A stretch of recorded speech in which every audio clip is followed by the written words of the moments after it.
If you sign a used RV contract with an open safety recall, here's how to quickly check whether you're affected by an active, unperformed safety recall before a dealer sticks you with the liability. Under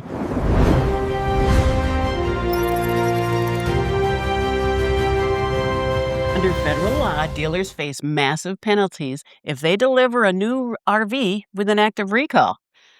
But for used rigs, there's no federal ban. In most states, dealers can legally sell you a unit.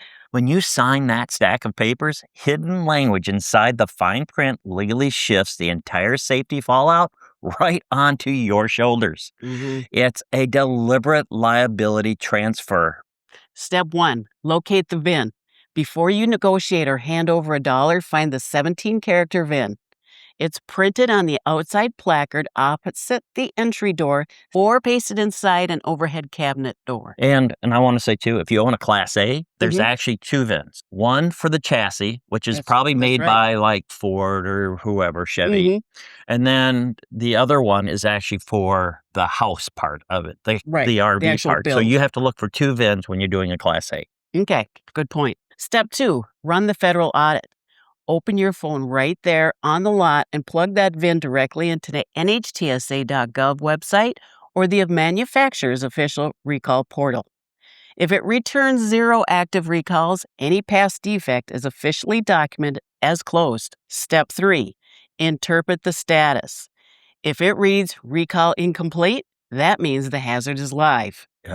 Look closer at the defect brand. At RV Watchdog, our math model penalizes fire, crash, steering, and braking failures heavily. Do a quick physical cross-check. Look for recent service tags. Look for loose wire harnesses, or listen for component warnings flagged in that specific recall brief. If an open recall appears, that repair is 100% free to you by law if it's open.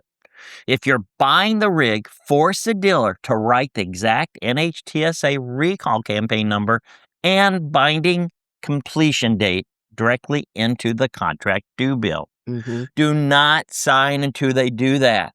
If they refuse to put it in ink, stand up and walk right out. If you've already owned the rig, do not panic.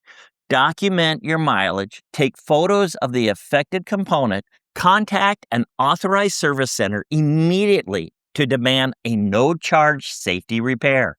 If you want a full story on why this recall loophole matters and how dealers bury defects in the fine print, watch our in-depth investigation on used RV safety. It's linked on the screen in the description right now. Drop your year, make, and model in the comments below and tell us the roadblocks you're facing getting recalls fixed. Subscribe to stay ahead of future recalls and safety alerts for your rig. Thanks for watching, and we'll see you on the next forensic audit.